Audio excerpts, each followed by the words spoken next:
that's out there by Now, we're in the the boat Bernard in Farms, Copper Louis Fish, we Bernard just Farm, haven't you know landed that? yet. Oh, it's still in, There's water bottles here.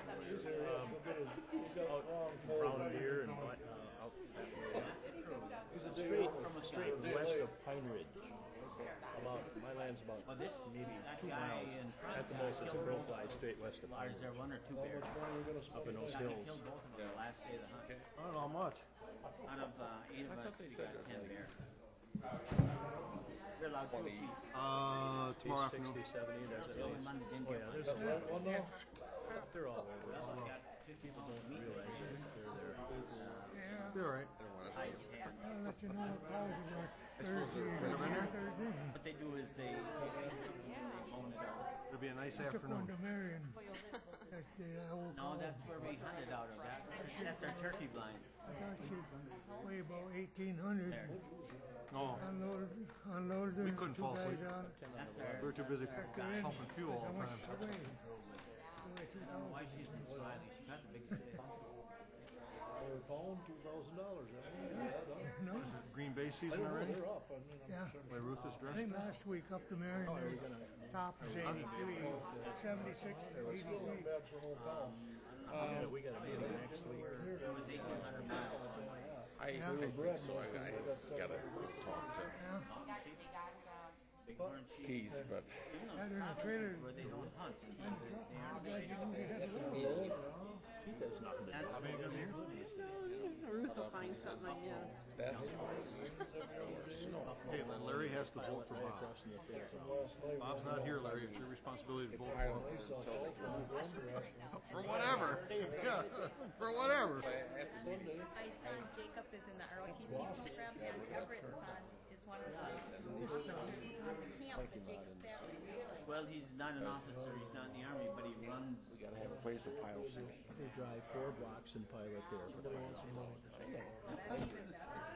And he does not have a vote. Oh, I know he does. But the Oh, that's a council, black bear, but it's a blonde face. Want me to give my I didn't get it. right Somebody here else. on there? Blonde Where? face. Gotta think positive, Bob. Blonde, You're always going in the cinnamon wrong nose. direction. Never didn't go to. I don't like to look at dead things. No, no. That was very polite of him. I'll tell you something. No. Miss Ray I Gare don't was fuss a. at and say, look at dead things. This is something. Win the lottery, then I'll think different. Okay, it's 7 o'clock, so we'll call meeting to order. Mel will do roll call. Mrs. Krantz. Here. Mr. Jones is absent. Well, Mr. he's Tim. excused. Mr. Tim. Here. Mr. Piaski. Here. Mr. Eckstein. Here. Mr. Weddy. Here. Mrs. Plata. Here. Mr. King. Here. Mr. Wado. Here. Mr. Crawford. Here, Mark Kirschner. Here. Okay, we will rise for silent prayer and pledge allegiance.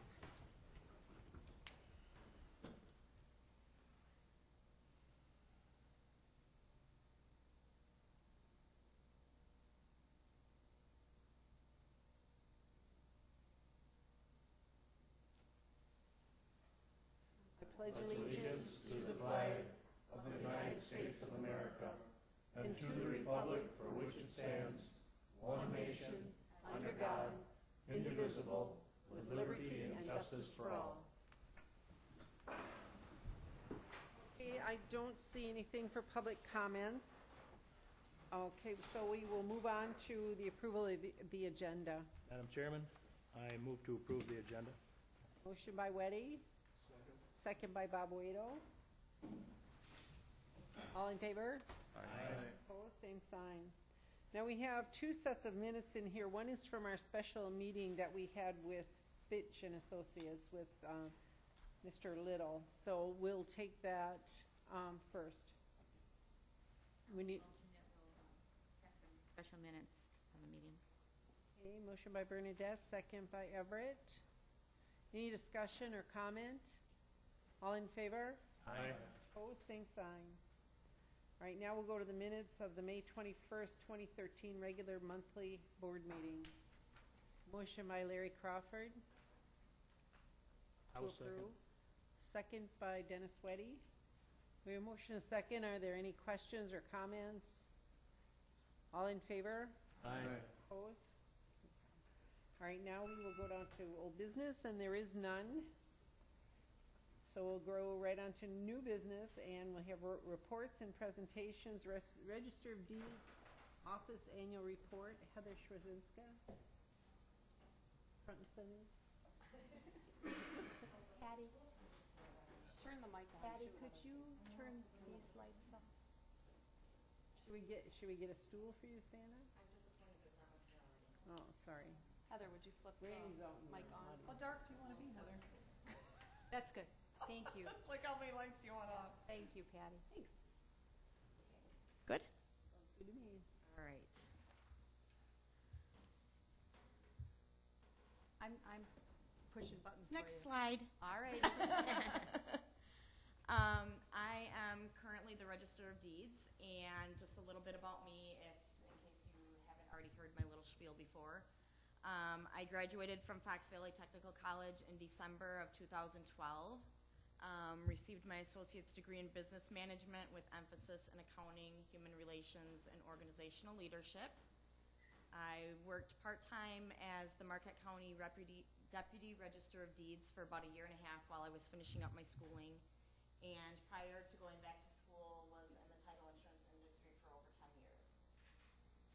I've been married to my husband Mike for 13 years, have an almost 10-year-old daughter Avery, and lost an 8-year-old English Bulldog 3 weeks ago and picked one up on Sunday. So now I have a 9-week-old English Bulldog with no name. My hobbies are traveling, summer volleyball league, which I'll be running to as soon as I'm done with this presentation, and learning about gardening. I have joined a few committees on the Wisconsin Register of Deeds Association, and those are the Handbook Committee, which I'm the chair for, and the Indexing and Forms Committee. Who we are in our office, there's myself, there's Michelle Weddy, who has been with the county for 20 years as of November of 2012.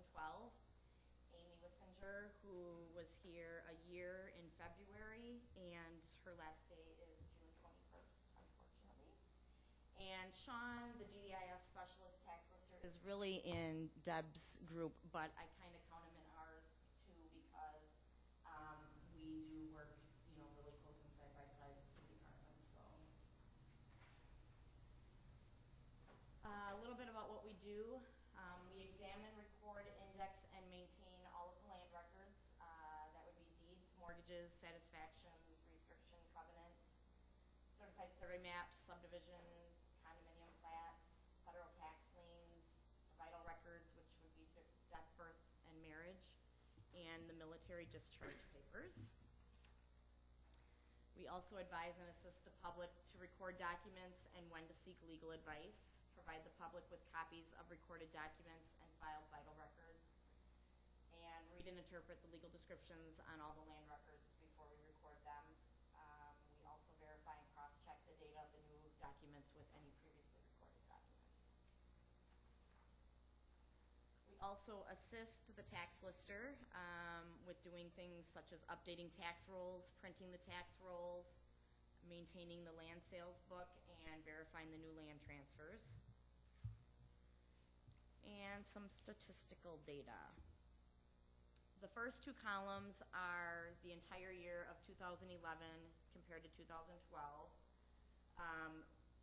Land records recorded, there was a 926 record increase in 2012, which meant that we collected over $13,000 more, and also collected over $16,000 in state transfer fees over 2011.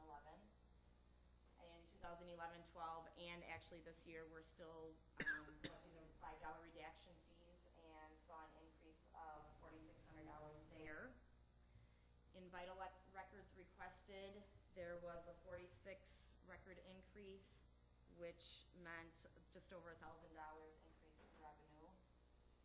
And there were 151 more warranty deeds recorded in 2012, which basically means that sales are going up.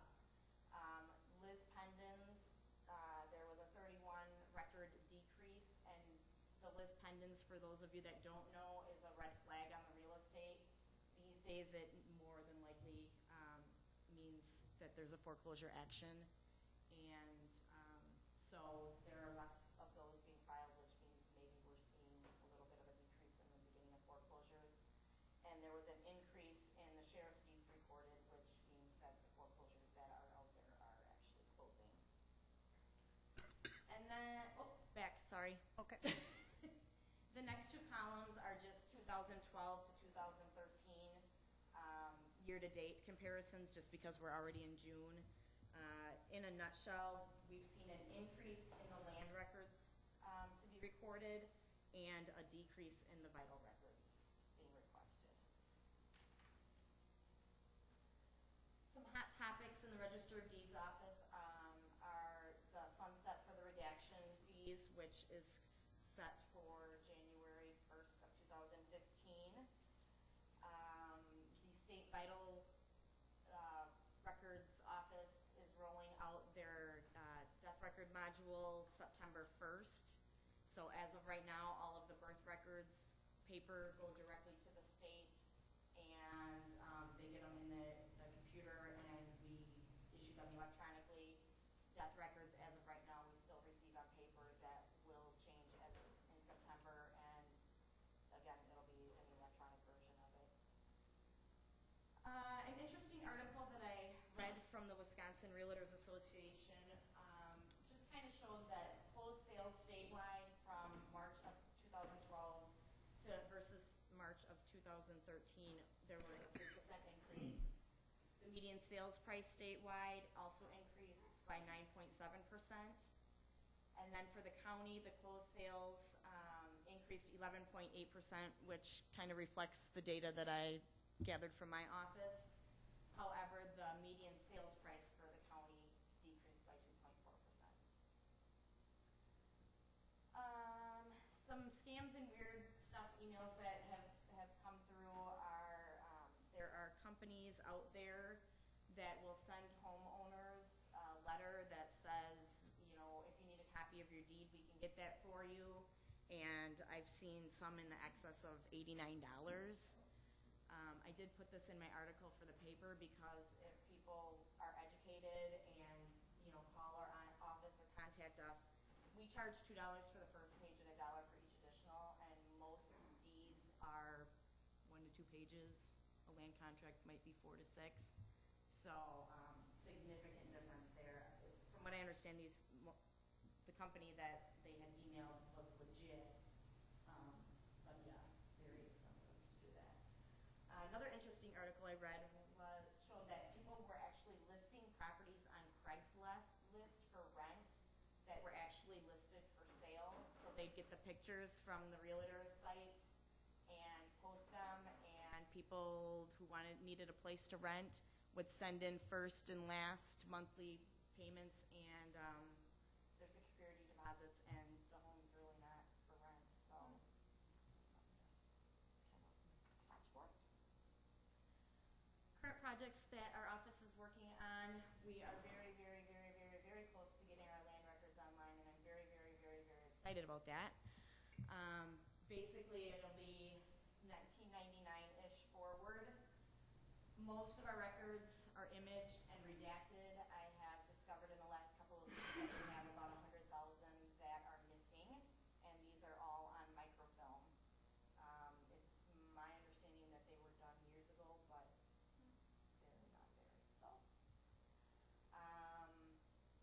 certified survey maps are imaged and indexed, and the plats and subdivisions are also imaged and indexed and will be available online. We're about a week or two away from getting set up with our Point and Pay service.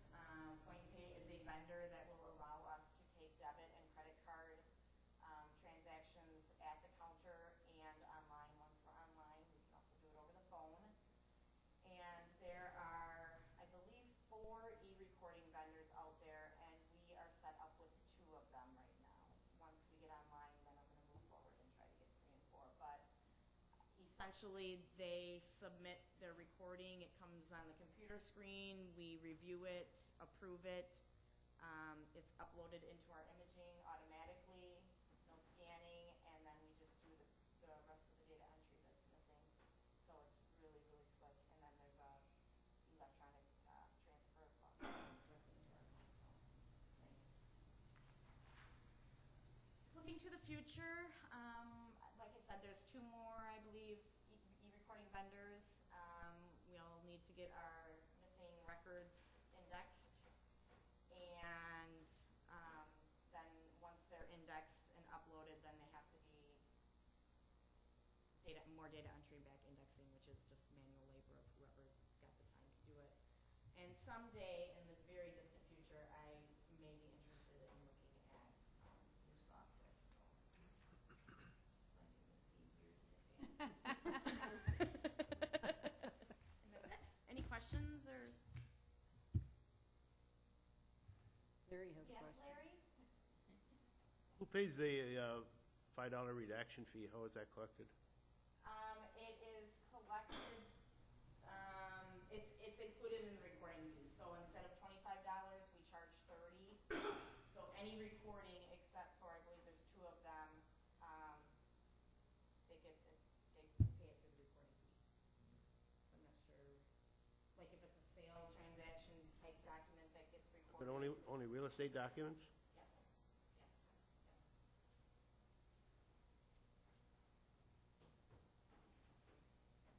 So if I understand about, you're missing the images of 100,000? Yes. You're not missing the documents, you're just missing the images of them? They're on microfilm cards. Okay. And we had all of our books scanned, and they've been imaged.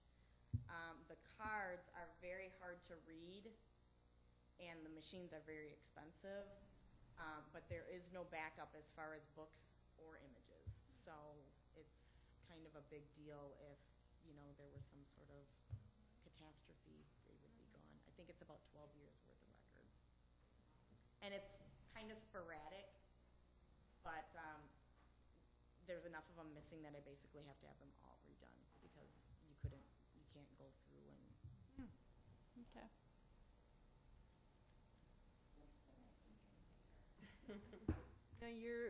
Now Sean is doing the property listing. Is that working well? Because your office used to do it, right? And now Sean is doing that? It's working well because the 4 of us communicate very well. I've gone to him and said I could use a little bit more if I can help you out. And the deputies have always kind of been an assistant to that person. So I have taken on doing the splits, which keeps my brain working and whatever, because, Now the companies that are offering to get the deeds for $89, do they have to physically come in here themselves? This company that's offering to do that? I to don't get know that the deed? names of the companies. Well, they can't get them online. Okay. Because we're not online. But they could, the only other way other than coming here is to have an attorney or a title company get them for them, which a lot of times they won't do. Otherwise, they can always call and we can email it, and we would charge them the same $3, and they would in turn charge someone $89. You mentioned something about using, soon be able to use debit and credit cards. Those always entail a fee that you need to pay the credit card company. Are you going to add that to the cost of the transaction, or what? It gets added to the cost of the transaction, but the vendor does not charge us. That fee is paid by the customer using their card, and it gets taken directly out. There's no fee, it costs us nothing. So if I go in as a private citizen to get a copy of something or want it, order it, so instead of paying $1, I pay $1.04. Like, I'll pay the credit card charge.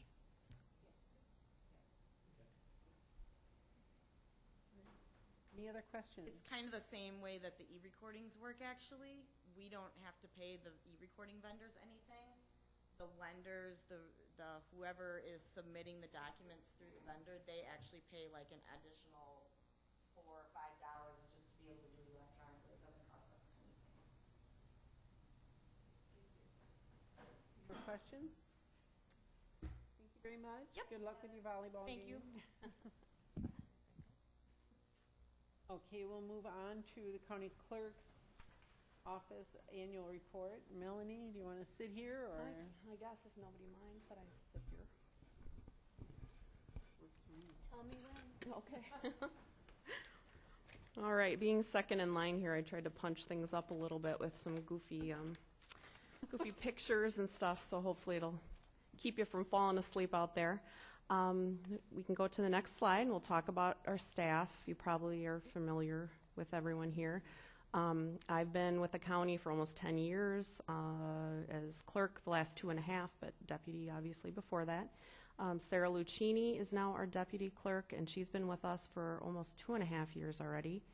And then, of course, everyone knows Donna Lee because she's been here, I think, 31 years now, and unfortunately, she's going to be looking at retiring next year. So, very good staff. I couldn't ask for better people to work with, work well together, and get the job done. So, you can go to the next one. Clerk is a constitutional officer authorized in Chapter 59.23 of the statutes.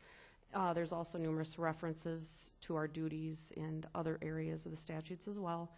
It's a 4-year term. Election is held with the presidential election, so an even number of years every 4 years. First, I'll just talk about some of the basic core statutory duties of the office. These have been, the first two have been around since I think 1848.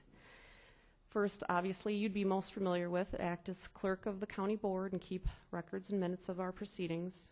Second, sign orders of payment, maintain account transaction records, other financial functions. And obviously, administer county elections. That has become a big, a big deal of what I do nowadays. And of course, we issue marriage licenses. And also in 2009, we began issuing domestic partnership licenses for same-sex couples. We've only had 2 of those in the past 4 years, so that's not a real common thing, but it is something that is available to Wisconsin residents now. We administer the dog license program and fund, and by statutes, file timber cutting notices. Some additional things that aren't in the statutes that we do to try to earn our keep around the county and such things like that. We issue temporary plates for the DOT, DMV, sell DNR hunting and fishing licenses, and we perform SVRS duties for municipalities, that statewide voter registration system that you heard a lot about last year. And of course, we publish the Directory of Public Officials, statistical reports, notarized documents, just tons of little things here and there, kind of a catch-all. We do tend to be kind of a little information center for the county because we're so prominently located right inside the door. A lot of people stop and, of course, think we're the courts and all that kind of fun stuff. So we get to see a lot of people throughout the day, and also get a lot of calls for our office and for many other offices as well. I also serve as the county purchasing agent for just general office supplies, a lot of paper, bulk paper purchases. And then something else I've kind of taken an interest in is trying to advocate a little bit for law changes and things of that nature in elections and other areas. So as clerk to all of you, I develop the agenda with Donna and the department heads, post agendas, take the minutes, publish the minutes and the proceedings book that I distribute to you once a year. Distribute copies of resolutions and ordinances. I author some resolutions sometimes, and I notify people who've been appointed to certain committees and update our Directory of Public Officials with that information. And I also am required to keep a catalog of ordinances in my office and index that kind of thing. Another big part of what we do is financial functions, and of course that's headed up by Donna Teschner. And we keep records of the receipts, disbursements. We reconcile all the accounts, make sure all the books are balanced. We pay all the county's bills. It's usually, we say, around 10,000 checks a year. It's hard to believe, but that's about what we do. Part of that, we also maintain a vendor database. We have about, I think, 3,000 people that we make payments to. So we have to maintain their contact information, their tax status, so that we know whether to give them 1099 miscellaneous forms in January. Anybody that we've paid more than $600 to that isn't a corporation, a hospital, or an attorney, actually hospitals and attorneys, we have to, whether they're incorporated or not. We assist with audits. There's a lot of running of reports for Schenck for our regular financial audit, and Maximus for our indirect audit, and both of those have concluded just recently, so we should be getting results from that. And we compile the budget, the county budget, bring all the departments into one main document and publish that document. The clerk is the chief elections official of the county, so as part of that, we prepare and distribute ballots, election supplies, informational documents, publish the required notices, how to vote by absentee, this is what your sample ballot's going to look like, notice of election, those kinds of notices. And at the end of the election day, all the towns and villages and cities call or email or fax our office with their results, and we compile that information into one document. And once that is finalized, canvassed, and finalized, we file those results with the state. And we conduct recounts when necessary, and I've had the pleasure of doing that once already in my short time as clerk. So this is just to give you an idea. This is what our tally sheet looks like. Those are all the figures that our town, village, city clerks call into us. We put into a spreadsheet, and it tallies it up for us, and we kind of work from that document from there. Additional election duties. As we've touched on before, we're statewide voter registration system provider to 21 of our 26 municipalities in the county. Part of that is inputting and updating voter information. We have to run reports regarding voters who have moved out of people's municipalities, are felons and need to be, not allowed to vote until their probation or sentence is fulfilled. Deaths, that kind of things we let our municipal clerks know about. We create their poll lists for them, and after each election we record voter participation.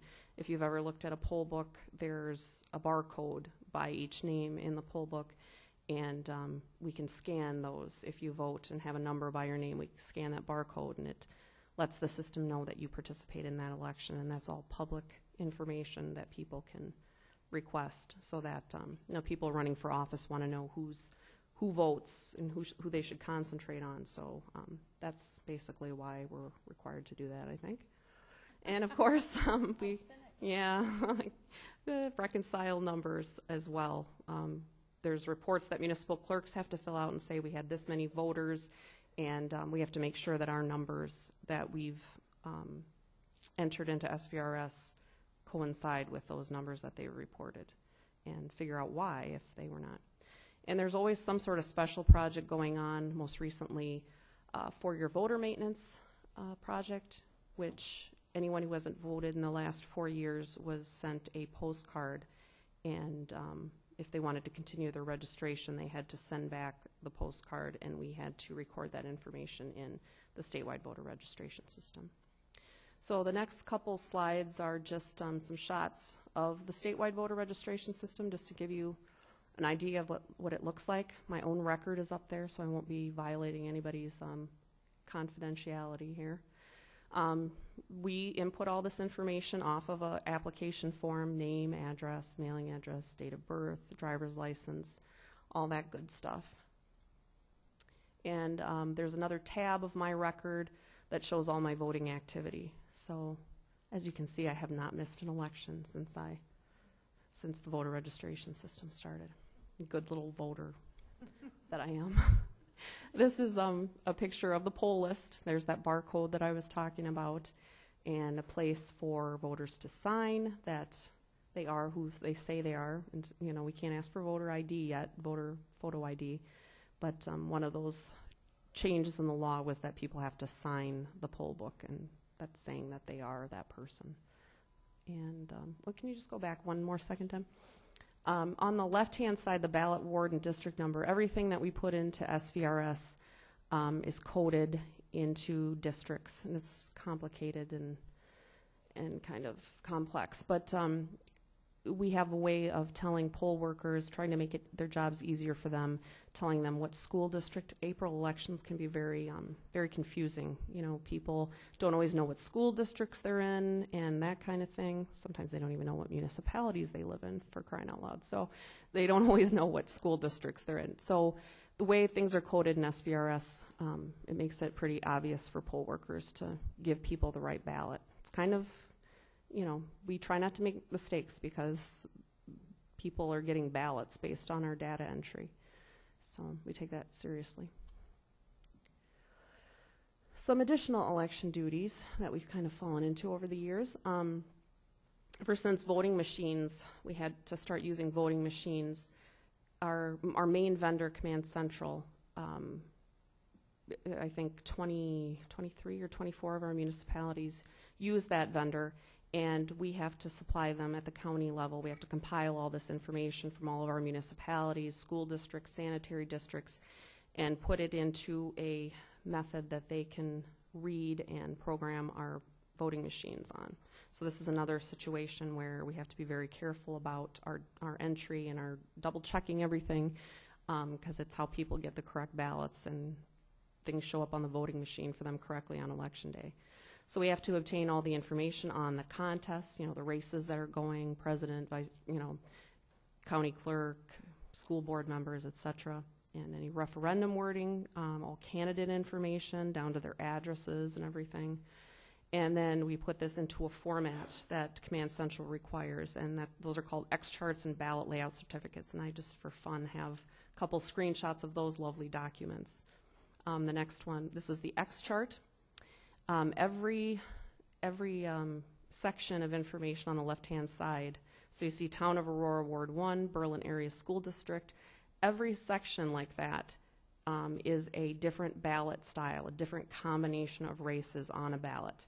And in an April election where we have school board contests and sanitary districts, we were up to almost 50 different ballots that people in Waushara County could get based on exactly where they live and that kind of thing. So 50 different options of ballots.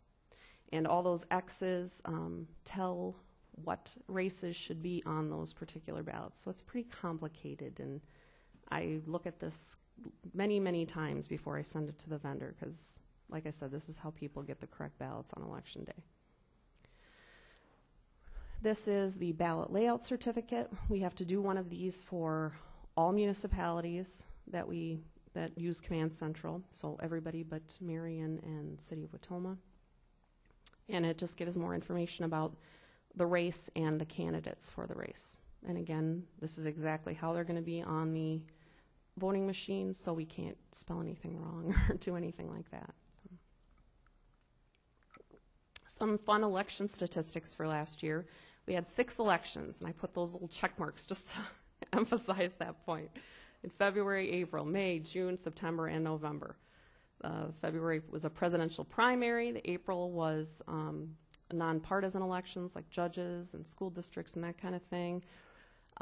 May was the recall, governor and lieutenant governor recall primary. June was the actual governor, lieutenant governor recall election. September, the partisan primary, and November, the presidential general election. And that staggering statistic in the second point, about $57,000 in cost to the county between programming and ballots and et cetera, and that's not even including the time that Sarah and I scrambled all year long trying to get all this work done. But the payoff, we had 65% turnout in our county in November, and this is of eligible voters, so everybody's in there, 18 and older. So about 12,000 people in our county voted in November, and about 55% of eligible voters participated in the recall. So they were well attended, statistic-wise. Just a little more details on some of the things I mentioned earlier. Last year we had 141 marriage licenses. We licensed, between the municipalities and the county, we licensed 2,475 dogs and 19 kennel, multiple dog licenses. And of course that popular decision to charge for filing timber permit fees, which we started in August of last year. Some other or extra duties that we do brought in money also. 169 temporary plates. That's a $5 fee for each of those. We sell a lot of DNR licenses, but the DNR basically gives us peanuts for doing that. So that's one of my to-do things, is try to get some more money out of the DNR, since it seems like us little agents do more and more of their work all the time. County purchasing agent, we have a budget of $20,000, and again, a lot of that is like bulk paper purchases and stocking our county store. If you've ever been in that area outside my office where all the office supplies are, we keep that stocked. And more departments are using us to buy more specialized things for their individual departments, because Staples, we have a contract with Staples. We piggybacked onto the state contract for office supplies through Staples, and we can usually get like 50% off what you would normally pay for office supplies, so that saves the county a lot of money doing things that way. And of course, something that strangely enough has become kind of important to me is legislative advocacy. These laws that legislators seem to be making all the time are things that we end up living with in our office, and with, I'm sure it's the same way all over the county. So just trying to get more involved in that process and keeping an eye on things so that we don't get saddled with laws that really aren't good or applicable or just cumbersome. I'm also involved in the Wisconsin County Clerks Association Elections Committee, and I helped start a task force about clerks' workload concerns. It's a probably 30 or 40 statewide member task force that includes the Government Accountability Board, county clerks and municipal clerks, and we're trying to get some things changed that way. So I always have tons of goals, and it seems like I've been on the run so much for the past couple of years with all these elections that I'm looking forward to actually starting to realize some of these things. We're going to try to get a dog licensing program set up. Right now we handwrite all our dog licenses, so probably should get into the 21st century and get that online. I'd like to help municipal clerks and poll workers get more elections training. Can only make my job easier when they have a good grasp of what they're doing. And county board new member orientation. A couple of the new people on this year's board, I felt like we just kind of threw them into everything, and a lot of counties have actual, orientation documents and things like that. So that would be something I'd want to look into for when we get new members again. Murphy and Deb's office is doing some website updates, and we're hoping to get our website looking better, cleaner, more helpful to the public, and just other public outreach and education, writing more articles for the Argus and so on and so forth. Of course, I'm always trying to boost our revenues in our office, because we're not a huge money maker like some other offices. Recently, well, actually on tonight's agenda, there's an ordinance about pawnbroker licensing, and we'll be doing that on behalf of the Sheriff's Department, and so we should get some fees in that way. Again, advocate for raising DNR agent fees, since we do more and more of their work and licensing. Possibly raising the marriage license waiver fee. Usually people are supposed to give 5 days when they apply for a wedding license, marriage license, to the time they can actually have it. And in emergency situations, sometimes people just show up and are like, we need it today. Right now it's $10 to get that waiver of the 5-day waiting period, and we can go as much as 25. So I'm thinking about raising that. Some counties are starting to issue metal plates instead of the temporary plates. It is a better service to the taxpayers. It's there's no middle step there with a temporary plate, and we get more fees. So that might be something we look into, and just streamlining some of our municipal elections billing. So I've rattled on long enough, I suppose. If you have any questions, I'd certainly be happy to answer them. Does anyone have any questions for Mel? I covered everything. Good, good. Thank you. Thank you. Thank you very much. Okay, now we'll move on to discussion and possible action items. Public health nurse policy addendum.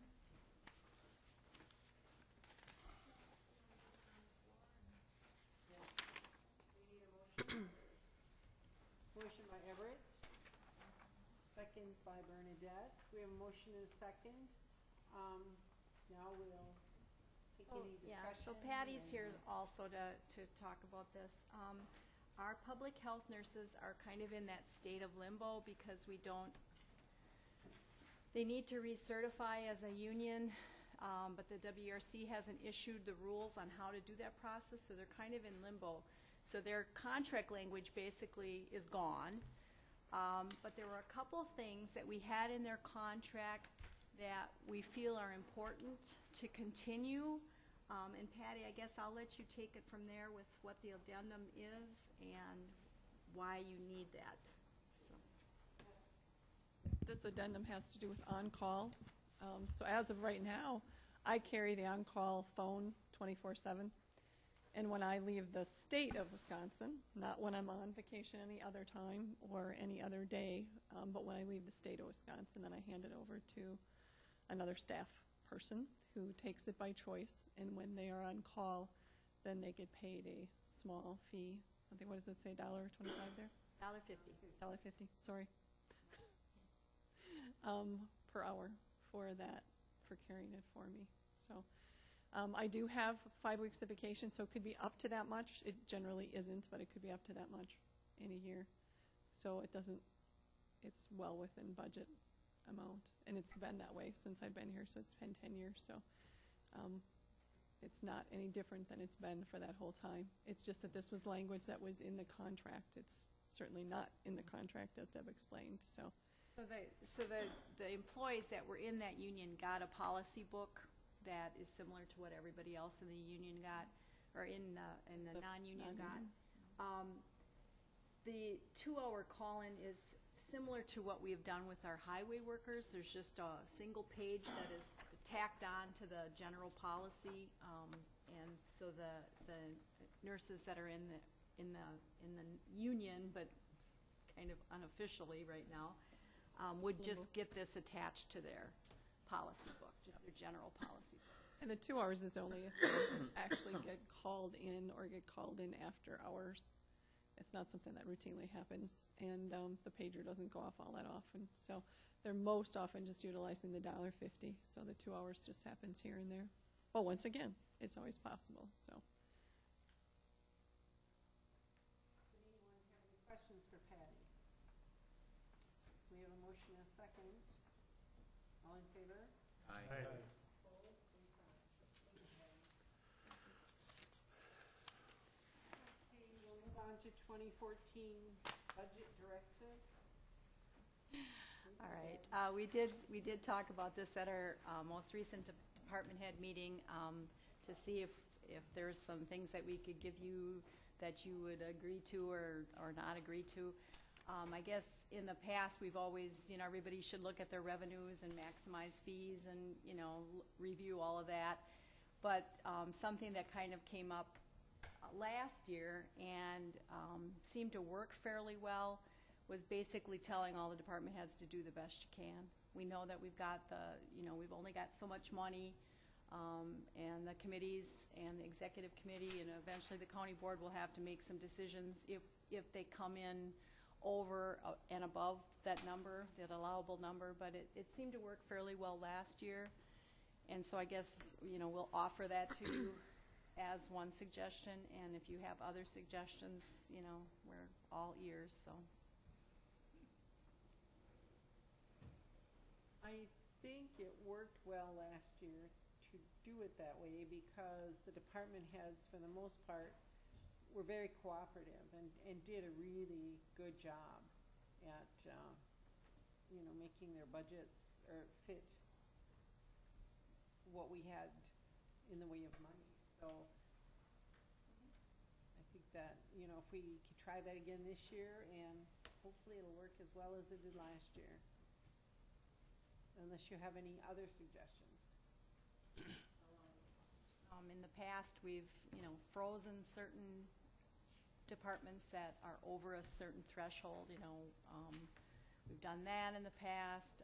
We've actually set levy numbers in the past, so I think if it worked well last year, we should try it again. I really do.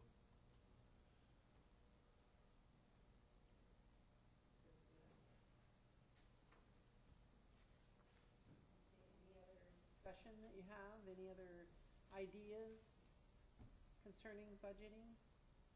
does anybody out there have any other suggestions? Now that you've had more time to think about it?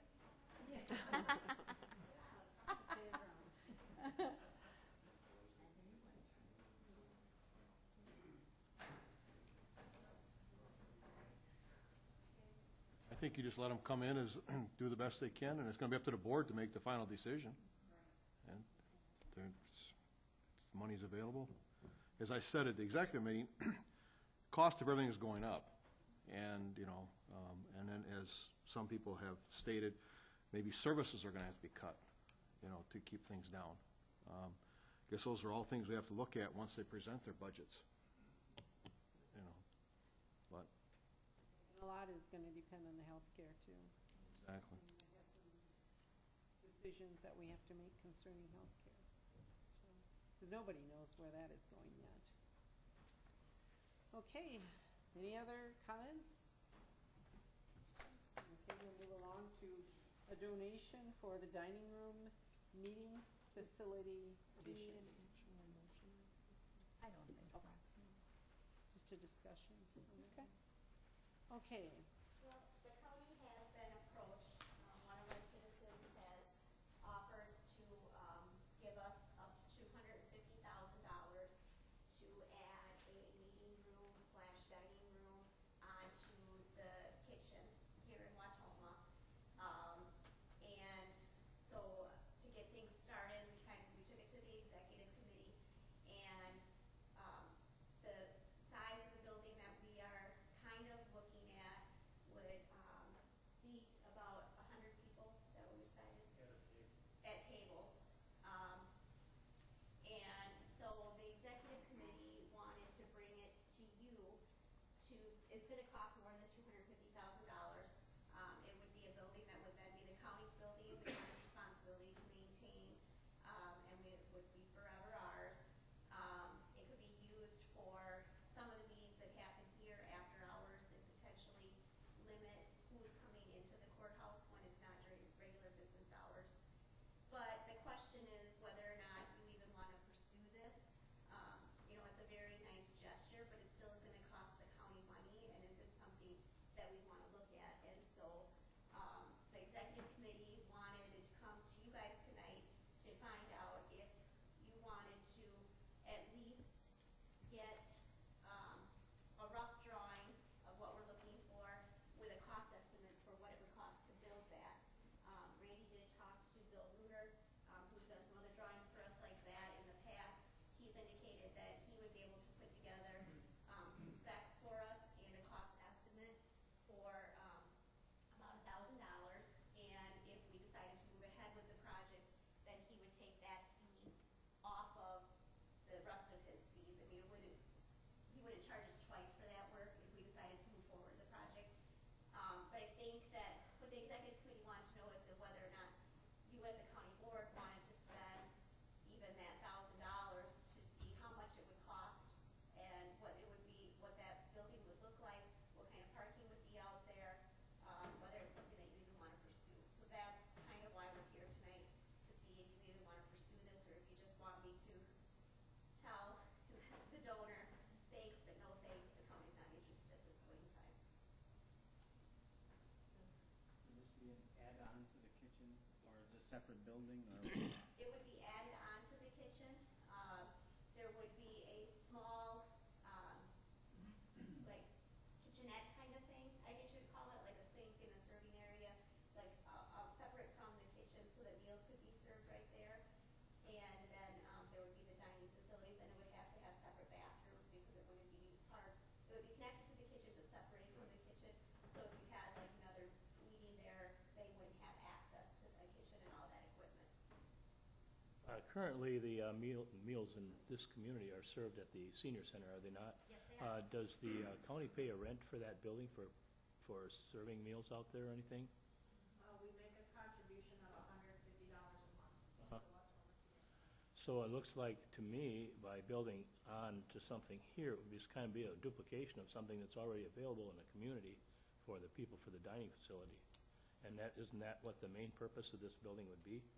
Well, the dining center would be there, but then it would also be a community Right. meeting room that would be available to anybody within the county. You know, the county people, the county entities would have first dibs at, of course, you know, time slots, but you could potentially look at allowing other people outside the county to use it, much like we do the demo room right now. Rent-free for it? Well, we don't know that yet. I mean, we haven't really decided all of that, but. Yeah, right now I think we charge a minimal fee for cleanup at the demo room. Why wasn't this here brought up before we approved of building it? And, I mean, there must have been an inkling that it wasn't going to be big enough. Well, I don't know that there was ever an inkling of putting a dining room out there. This citizen came to Debbie, and then Debbie said, you need to talk to Ruth and Deb, and we had a meeting with her, and it's just this lady in this community who has a bunch of money, and she's looking for good causes, and she's offered to do this. I don't know that I don't believe that she was approached by any of us to put on a dining room. There have been some issues once in a while at the senior center. She liked to call it like cliques.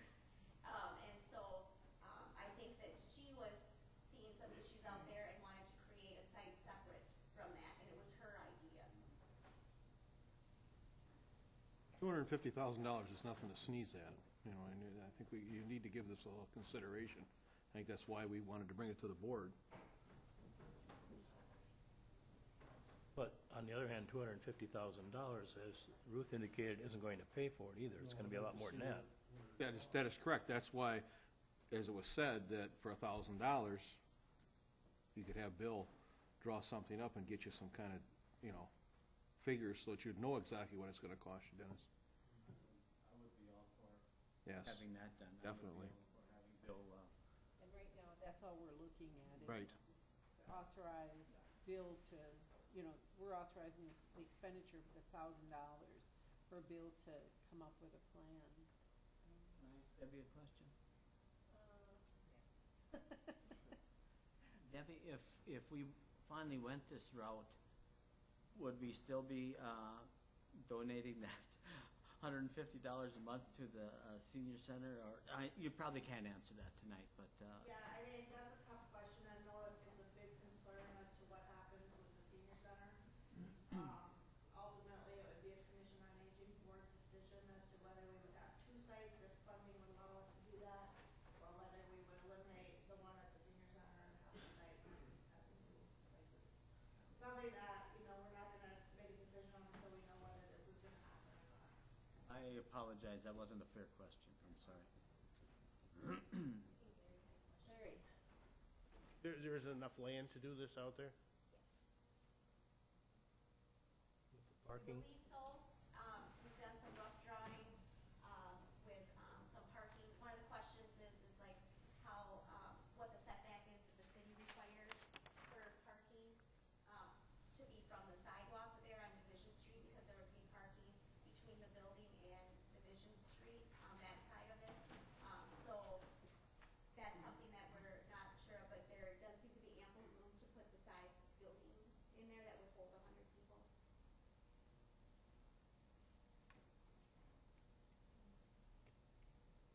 And there are other uses for it, you know, like Ruth told you, there has been in the past maybe some issues with security of this building after hours, you know, with the doors not being properly locked, or, you know, and that would alleviate.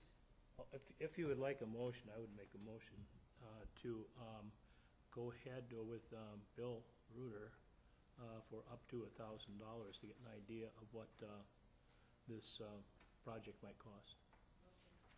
I'll second that. Motion by Dennis, second second by Everett. Is there any other discussion? All in favor? Aye. Opposed? All right, consideration and possible action on the following resolutions and ordinances. Resolution number 21-06-13, resolution authorizing upgrade of job classification for one Department of Human Services Crisis Unit Social Worker position. We have to have a motion Oh, first. that's right, sorry. I'll move to approve.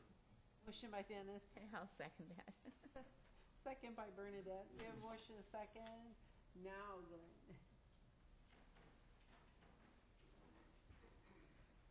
Most of you know that Stan Szymanski was a supervisor for the crisis unit and left.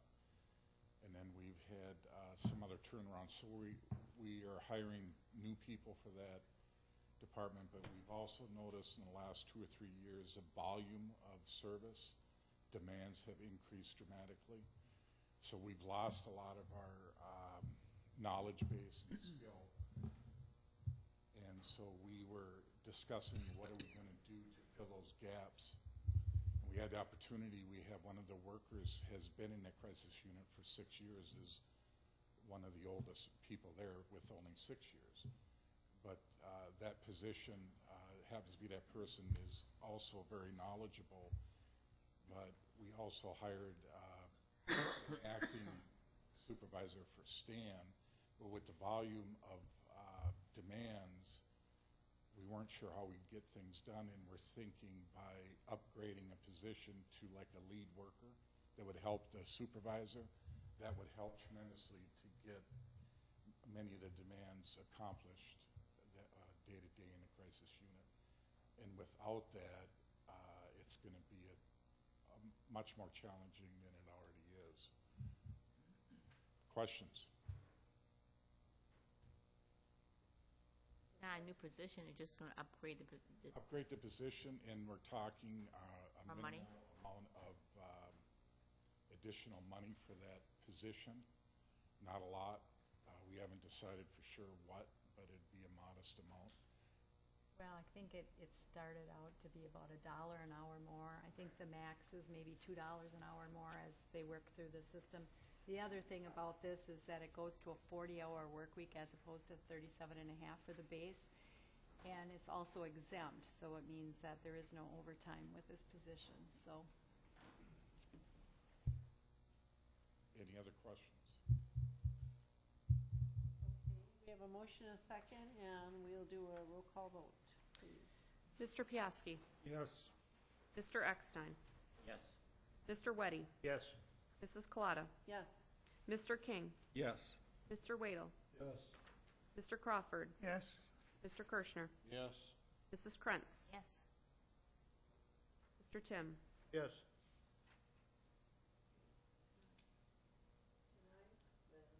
The resolution is passed. Next resolution. Resolution number 22-06-13, resolution authorizing additional hours for public health nurses. Okay. Motion by Pat King, second by Everett Eckstein to approve by the city. Okay. Now we could have a discussion.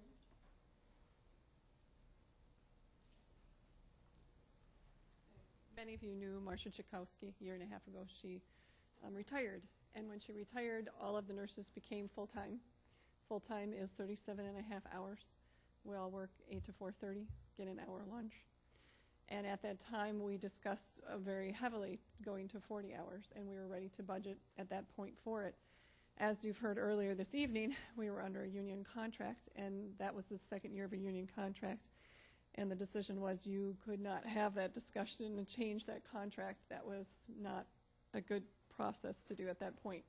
So we were prepared this year, then when the contract was going to end, to do that. Well, as things happened in Wisconsin, we're in limbo.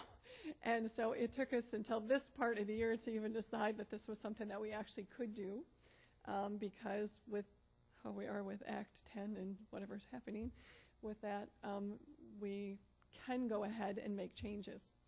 So the nurses would like to be 40 hours, and as an 8 to 4:30 work week, they're still working 8 to 4:30. They're just doing a half-hour lunch instead of an hour lunch, which most of them can't manage to take an hour lunch as it is, so half hour will not be an issue.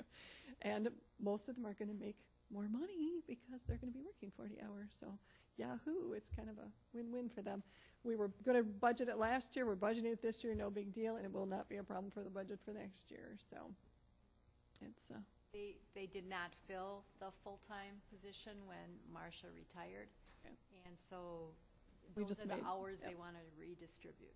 we distributed it and made everybody full-time, and that's what made the plan. And so it was not an issue to be able to fill that in budget-wise. Any questions from anybody as to how we orchestrated that? All right, we have a motion. You would permanently eliminate this position then? Actually, it has already been permanently eliminated. It's pretty much been absorbed, and so that money's been kind of sitting there for a year and a half, so it will not be a problem for that to go up to 40 hours for us budget-wise.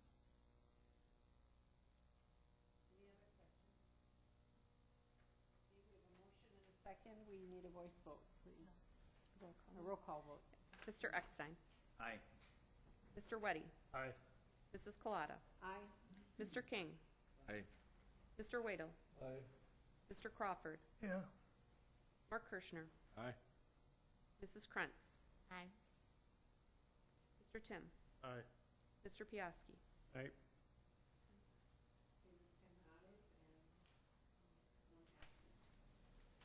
We will go on to the resolution, next resolution. Resolution number 23-06-13, 2012 final budget addendums. Now, those were in your packet. So we need a motion. Madam Chairman, I move to approve. Okay, motion by Weddy. Second by Eckstein to approve. Are there any questions, comments? Hearing none, do you need a roll call vote? This can be voice Okay, all in favor? Aye. Opposed, same sign. Resolution number 24-06-13, resolution authorizing transfer of funds from EMS unreserved undesignated account to EMS professional services account for departmental operations assessment. Motion by Kirschner to approve. Second by Waddell. Any questions? Do you want to? Basically, it's to pay the Fitch bill and where the money is coming from. Okay, we have a motion and a second.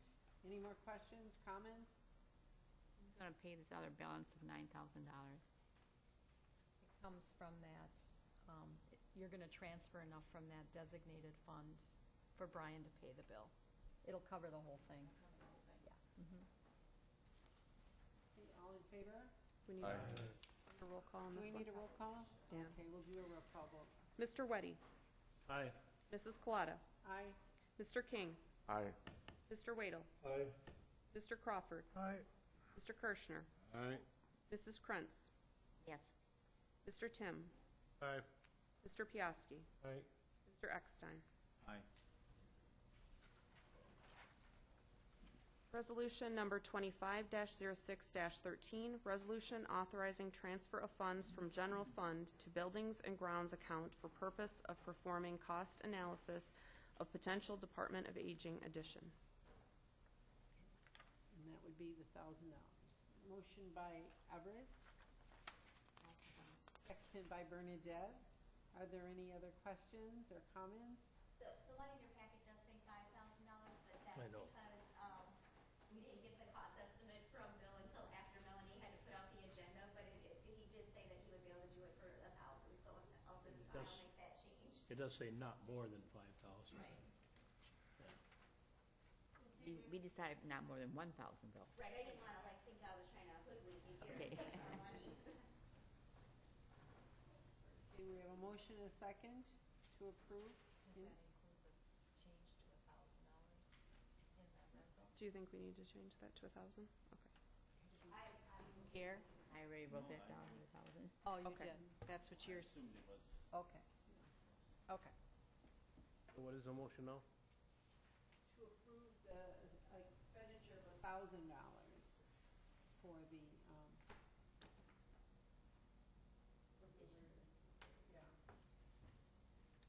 we need a voice, or I mean a roll call vote on that too. Yes, ma'am. Mrs. Colada.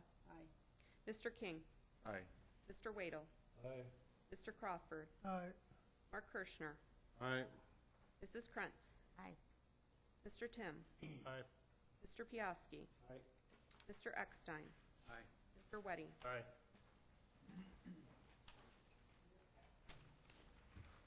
Ordinance number 561, an ordinance creating Chapter 10, Article 4 of the Waushara County Code, Regulation of Pawnbrokers. Need a motion to approve or disapprove, whichever.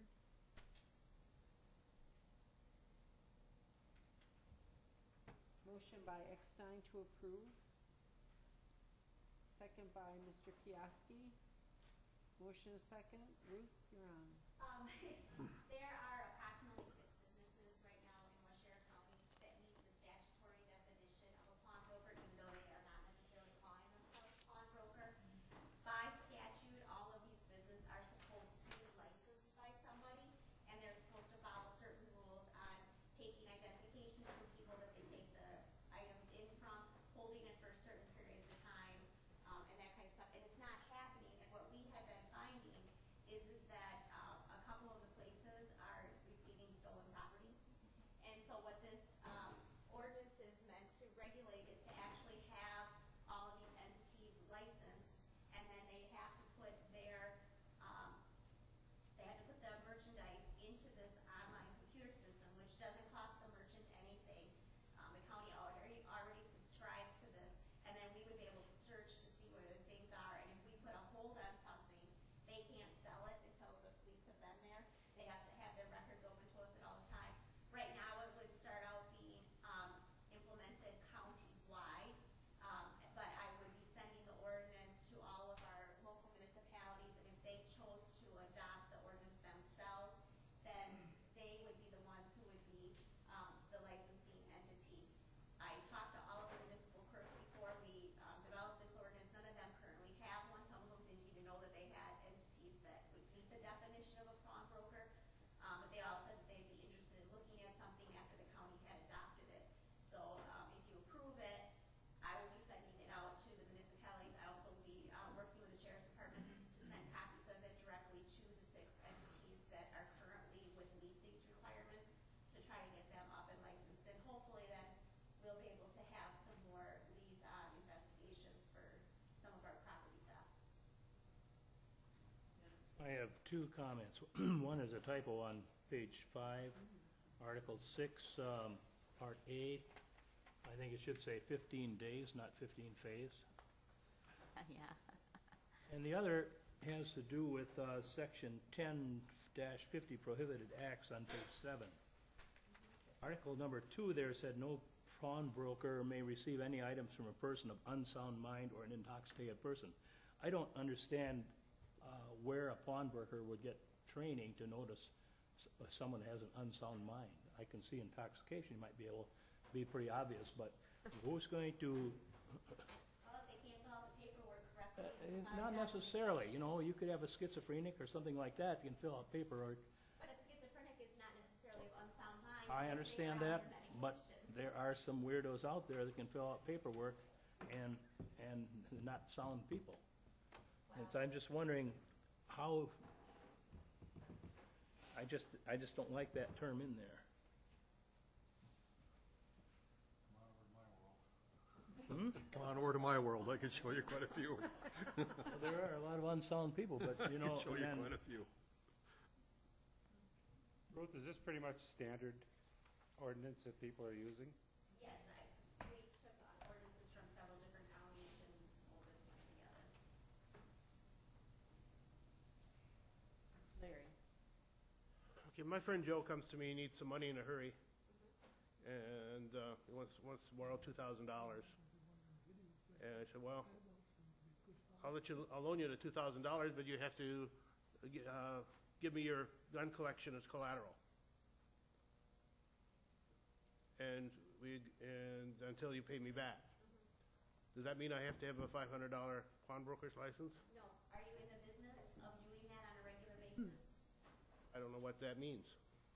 She means that if Joe, you give Joe 2,000, will you give me 2,000? If I do it, but if I do it more than once? Do it regularly, yes, you have to have that. And I didn't make up that definition, that came right out of state statute. I just wondered when it becomes a business. When is there a cutoff point, or? You get caught, Larry. Is it proper or possible, just an example of who might fall into this category in the county, to say who it might be? Could you give us a name? Plainfield on 73 that regularly takes things on consignment, they would. There's a store over here on 73 in the town of Dakota, I believe, that regularly takes things on consignment. There's another one out on 22 where we had all of the issues. That regularly takes things. So it's like a resale shop? It's a resale shop. What about an auction house?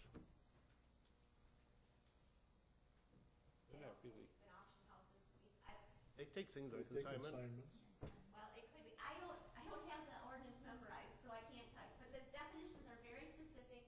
They're spelled out by state statute as to who means it. You don't have to call yourself a pawnbroker.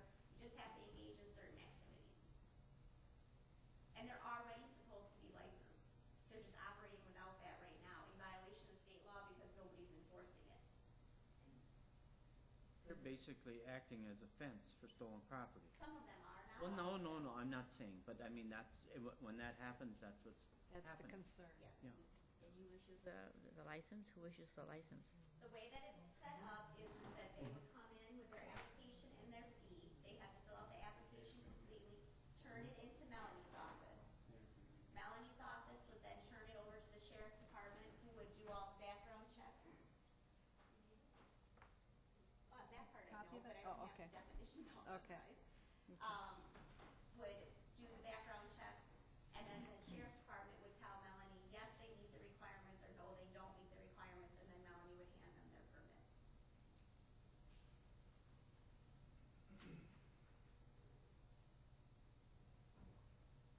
Any other questions? I still think that, I still don't understand how we can expect a pawnbroker to be qualified enough to judge someone's mind. I think, to me, that would mean that, you know, if someone is obviously not. Well, when you have something like happened over in Colorado when the guy opened fire in a movie theater, or the person that shot all the children out in Maryland, or on the East Coast, wherever it was, how does anybody know when somebody's gonna snap like that? And that's what it looks like to me here. We're expecting a pawnbroker to know that. I would like to see that, I'd like to see that stricken right from this ordinance, that sentence. Well, I can double check and see whether or not I took that out of state statute. If it's in the state statute, I can't strike it. Wait, why not? If this is a county ordinance that we're going by here, right? But the county has to adopt ordinances in conformance with state law. And if the state law requires them to be that, I don't know how we can say that they don't have to follow the state law. Of course, we just have to look at some of our lawmakers in the state and wonder if they're qualified sometimes. Joe, did you have a question? I You want to change your mind? Any other questions or comments? All right, we have a motion and a second. All in favor? Aye. Opposed? Aye. Larry and Dennis and Bob. And this Larry? Vote aye or no? Let's get a hand, let's get a hand. Okay, let's do a hand. All in favor? Opposed? So it's a tie? Is it a tie? I got 4 and 4. What did you vote? I voted. So It's 5 and 4. and 1 abstain? Somebody abstained? I voted. Oh, I didn't see Pat's hand. That was I. Okay. So 4 nays. So it was 6 and 4. All right. that has passed.